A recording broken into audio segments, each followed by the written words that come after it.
15 సంవత్సరాల అనుభవం ఆంధ్ర, తెలంగాణ, కర్ణాటక, తమిళనాడులో లక్షల మంది నమ్మకమైన కస్టమర్ల సంతోషాలకు నిలయమైన మీ నివాసానికి అందమైన చిరునామా. సహజ వనరులను దోపిడీ చేస్తే చర్యలు తప్పకుండా ఉంటాయి. అవును.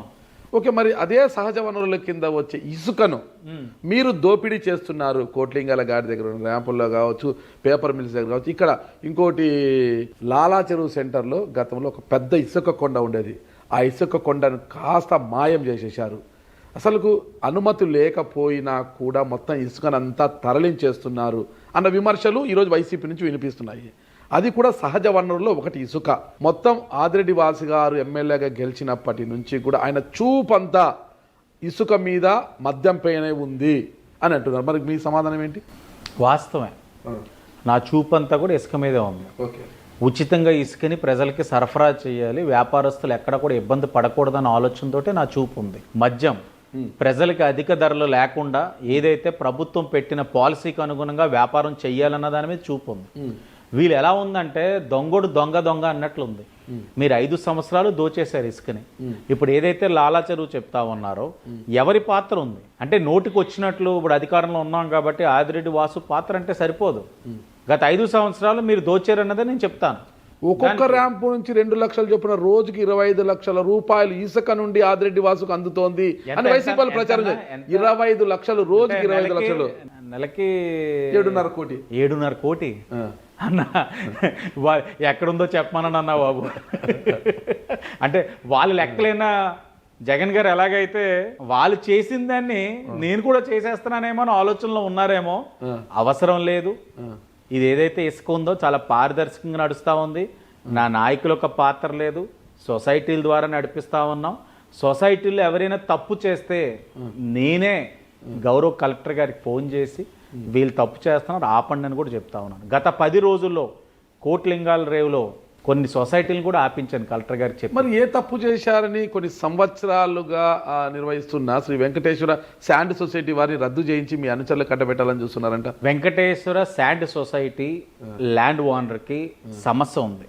ఈ వెంకటేశ్వర శాండ్ సొసైటీ వారు మీరే కాదన్న రాష్ట్రంలో అందరినీ టచ్ చేసేసారు. టచ్ చేశారు కాబట్టి నేను చెప్పగలుగుతున్నాను, లేకపోతే వాళ్ళు ఎవరో నేను అడుగుతున్నామో. అందరినీ టచ్ చేసేసారు. ఓకే, వాళ్ళకి ఇప్పుడు ఓనర్స్తో అగ్రిమెంట్ లేదు.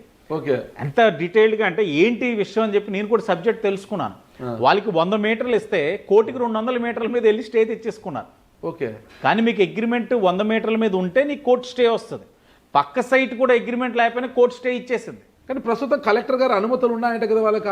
ఏమీ లేవండి. ఇప్పుడు మీకు అనుమతులు ఉన్నా ల్యాండ్ ఓనర్ అగ్రిమెంట్ అవ్వాలి కదా మీకు.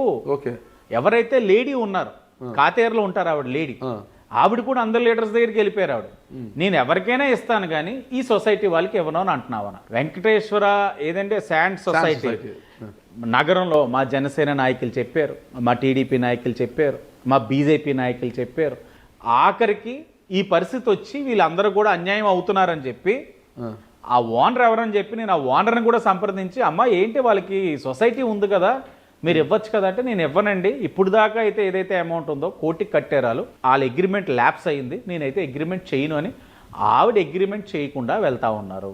నేను మిమ్మల్ని అడుగుతున్నాను, ఆవిడ నెంబర్ మీకు షేర్ చేస్తాను, ఆవిడకి ఫోన్ చేసి మీరు ఎందుకు అగ్రిమెంట్ అవ్వట్లేదు వాళ్ళతో, మీ మీద ఎవరైనా ఒత్తిడి చేస్తూ ఉన్నారా? సరే అగ్రిమెంట్ అవ్వలేదు వాళ్ళు చేయటం, అలాగే నేనైనా అనాథరైజ్డ్గా ఆ సైట్లో ఏమైనా చేస్తానన్న శాండ్ ఆ సైట్ అలా పడి ఉంది. ఆమె నెంబర్ ఉందా మీతో? నా దగ్గర ఇప్పుడు లేదన్నా మీకు పెడతాను. మరి దీని గురించి ఏంటి? అసలు లాలా చెరువు దగ్గర గతంలో ఒక ఇసుక కొండనే ఉండింది. మొత్తం కూడా అక్కడ నుంచి ఇసుక తరలించే వాళ్ళు విక్రయించే వాళ్ళు అక్కడ నుంచే మొత్తం ఎవరికి ఇసుక అవసరమైనా. మరి ఆ కొండ ఏమైంది? ఆ ఇసుక కొండ ఎటుమైపోయింది? గతంలో ఎవరైతే ఏజెన్సీ ఉన్నారో వాళ్ళని మనం బాధ్యులను చేయాలి. సెబ్ అని ఒక డిపార్ట్మెంట్ ఉండేది. అవును, మీరు నెగ్గిన తర్వాత కూడా ఈ కూటమి వచ్చిన తర్వాత కూడా 2 నెలలు వాళ్ళే నడిపారు. మీరు గమనించినట్లయితే ఆ సెబ్ వారి యొక్క పర్యవేక్షణలోనే ఇసుక కొండలన్నీ ఉన్నాయి. సెబ్ డిపార్ట్మెంట్ ఒక సహకారంతో గతంలో ఉన్న వైసీపీ వాళ్ళు పెంచి పోషించిన ఏజెన్సీ వాళ్ళు తరలిస్తా ఉన్నారని తెలిసి కలెక్టర్ గారికి చెప్పాను. సెబ్ అధికారులు స్పందించట్లేదని చెప్పి పైన ఉన్నతాధికారులకు చెప్పి సెబ్ ఒక పాత్ర లేకుండా వెంటనే రెవెన్యూ డిపార్ట్మెంట్ వాళ్ళని టేక్ ఓవర్ చేసుకోమని కూడా చెప్పింది నేను. తర్వాత మా జనసేన ఇన్ఛార్జ్ గారిని కూడా వెళ్ళి అక్కడ కొద్దిగా కఠినంగా ప్రెస్ మీట్ పెట్టండి, భయం అనేది ఉండాలని కూడా చెప్పింది నేను. ఇప్పుడు నా మీద ఆపాదిద్దామంటే అలా? మరి ఆ కొండను మాయం చేసింది ఎవరిని వాళ్ళు ప్రశ్నిస్తున్నారు కదా. వాళ్ళు ఏమైపోయింది? ముమ్మాటికి కూటమి అధికారంలోకి వచ్చిన వెంటనే కొండ మాయం అయిపోయింది. ముమ్మాటికి ఇసుక దొంగలు ఎవరు అంటున్నారు. గతంలో ఎవరైతే చేసున్న ఏజెన్సీస్ ఉన్నాయో వైఎస్ఆర్సీపీ వాళ్ళు ఉన్నప్పుడు వారి పాత్రతోటి అదంతా అయ్యింది. అది వారిని అదే పని మీద చెప్పేందుకు గాను మేము కానీ ప్రయత్నించే లోపు ఈ జల్లేస్తే పోద్ది బురదని చెప్పి జల్లేస్తా ఉన్నారు. తెలీదాలికి సెబ్ డిపార్ట్మెంట్ వాళ్ళు ఎందుకు అంత నిర్లక్ష్యంగా వ్యవహరించేటప్పుడు మేము చెప్తే అప్పుడు బళ్ళు సీజ్ చేస్తారా? నా మనుషులు అయి ఉంటే నేను ఎందుకు బళ్ళు సీజ్ చేయిస్తాను? ఈ రోజు కూడా సీజ్ అయి ఉన్నాయి బళ్ళు. ఎలా అయ్యింది అది? మేము నెగ్గిన తర్వాత ఇతరితర ఆలోచనలతో మేము వెళ్తూ ఉంటే సంపద ఎలాగ తినున్నారో సహజ వనరులను మీకు చెప్పున్నాను. అది ఎక్కడ మనం దోచేయచ్చు అన్నది అవగాహన కలిగిన పార్టీగా వైఎస్ఆర్సీపీ వాళ్ళు అంతే రాత్రిపూటలు చేసేసేవారండి. గొప్పగా చేశారు. సహజ వనరులు అంటున్నారు కదా మీరు. దివాన్ చెరువు దగ్గర ఉన్న అటవీ భూములను, పెద్ద ఎత్తున అటవీ భూములను గతంలో ఉన్న వైసీపీ నాయకులు కాజేయడానికి దోచేయడానికి పన్నాగం పన్నారని పెద్ద ఎత్తు యుద్ధం చేశారు మీరు. దాన్ని రక్షించాలి అనేసి పోరాటం చేశారు. మరి మీరు ఇప్పుడు అధికారంలోకి వచ్చారు కదా, వాటి పరిస్థితి ఏంటి? మళ్ళా ఏదైతే అన్న ఇప్పుడు ఆ దివాన్ చెరువు దగ్గర ఏదైతే ఉందో అది forest land, central act. Okay, మేము ఒకనొక సందర్భంలో మా ఆలోచన వాళ్ళ ఆలోచన చెప్తా ఉన్నాం. మీరు దోచేయాలి. అక్కడ ఒక జూ పెడితే ఎలా ఉంటుంది? ఓకే, ఆ జూ పెట్టి మనం వైజాగ్లో ఉంది ఇక్కడ మనం చేయగలిగితే ఎలా ఉంటుంది? అలాగని జూ పెట్టాలంటే సెంట్రల్ యాక్ట్గా డీనోటిఫై చేయించుకోవాలని ప్రపోజల్స్ కూడా ఆనాడు విజయరామరాజు గారు కమిషనర్గా ఉన్నారు మున్సిపల్ కార్పొరేషన్. ఇవన్నీ కూడా మా ఆలోచన దాన్ని ఎలా డెవలప్ చేద్దాం. మీకు గమనించండి, లాలా చెరువు నుంచి దివాన్ చెరువు ఆటో నగర్కి వెళ్ళే గ్యాప్లో సడన్గా మీకు బైక్ మీద వెళ్తే ఒక్కసారి ఫ్రెష్ ఎయిర్ వస్తుంది అన్న. ఎందుకంటే గ్రీనరీ అంటే అంత డెన్స్లీ అక్కడ ఉంటుందో ఫారెస్ట్ అంతా. దానివల్ల మీకు మంచి ఫ్రెష్ ఎయిర్ వస్తుంది, చాలా బాగుంటుంది, చల్లగా ఉంటుంది. ఒక్కసారి మీకు ఫీల్ అవుతాం. సరే, దాని తర్వాత మళ్ళీ మనం ఈ ల్యాండ్ అంతా 200 acres ఇదంతా చేస్తే ఇంతలా ఉన్న ఇక్కడ ఉన్న మంచి ఈకోసిస్టమ్ పాడు చేసిన వాళ్ళు అవుతామని చెప్పి ఆలోచన వెనకడుగు వేయడం క్రమేణా అది పక్కకు పోయింది. వీళ్ళు ప్రజలకు ఉపయోగపడేదో లేకపోతే వ్యవస్థలకు ఉపయోగపడే విధంగా డెవలప్మెంట్ ఆలోచించకుండా వీళ్ళు వ్యక్తిగత అవసరాలకి ఏదో విధంగా దోచేయడానికి ప్రయత్నాలు చేశారు వైసీపీ వాళ్ళు. ఇది మళ్ళీ పెద్ద ఉద్యమం చేశాం. ఇప్పుడు ఏదైతే రెవెన్యూ సదస్సులు పెట్టి ఇలాంటి అంశాలన్నీ బయటకు వచ్చిన తర్వాత ఇప్పుడు ప్రభుత్వం కూడా ముఖ్యమంత్రి గారు కూడా చాలా సీరియస్గా తీసుకోవడం, ఉప ముఖ్యమంత్రి పవన్ కళ్యాణ్ గారు ఏదైతే ఆయనకి సంబంధించిన శాఖ అంశంగా ఆయన కూడా చాలా సీరియస్ అయ్యి ముందు ఏదైతే ప్రపోజల్స్ ముందు నడిచున్నాయో వాటన్నిటిని కూడా క్యాన్సిల్ చేసి కారకులైన వాళ్ళపైన కూడా చర్యలు తీసుకునే కార్యక్రమం ఇప్పుడు తీసుకుంటా ఉన్నారు. అంటే దోచేద్దాం అవకాశం ఉన్న చోటల్లా. లేకపోతే రాజమహేంద్రవరం నడిబొడ్డున ఆర్ఎన్బి సైట్లో వాళ్ళు పార్టీ కార్యాలయం కడుతున్నట్లే మా ఎవరికి తెలియదు. వైఎస్ఆర్సీపీ పార్టీ కార్యాలయం తెలియదు అన్న, నిజంగా వాస్తవం చెప్తా ఉన్నాను. కార్యాలయం అయిపోయిందని చెప్పి ఏదో కట్టారట వైసీపీ వాళ్ళని వెళ్తే పెద్ద పెద్ద మహల్ ఎలాగైతే మీకు ఋషికొండ మీద ఉందో దాన్ని తలదన్నే అంత సీన్ ఇక్కడ లేదు. కానీ అన్నీ 15 feet హైట్ స్లాబ్స్, అన్ని రాజమహల్ టైపు చాలా విలాసవంతంగా. వెనకాల నుంచి ఒక ఎంట్రన్స్, ఆ ఎంట్రన్స్ నుంచి ఆర్ట్స్ కాలేజ్లో హెలిప్యాడ్కి ఒక వే, ఫ్రంట్ ఒక ఎంట్రన్స్. అంటే రాజులు కట్టుకుంటారు చూడండి, చూసి అదే అనుకున్నాను, ఏంటి నేను ఫోబియాలోకి వెళ్ళిపోయాడా, నేను రాజుని, నేనే శాశ్వతంగా ఈ ఆంధ్రప్రదేశ్ రాష్ట్రాన్ని పరిపాలించేవాడిని నేను ఫిక్స్ అయిపోయాడు. ఏంటో నాకు అర్థం కాలేదని.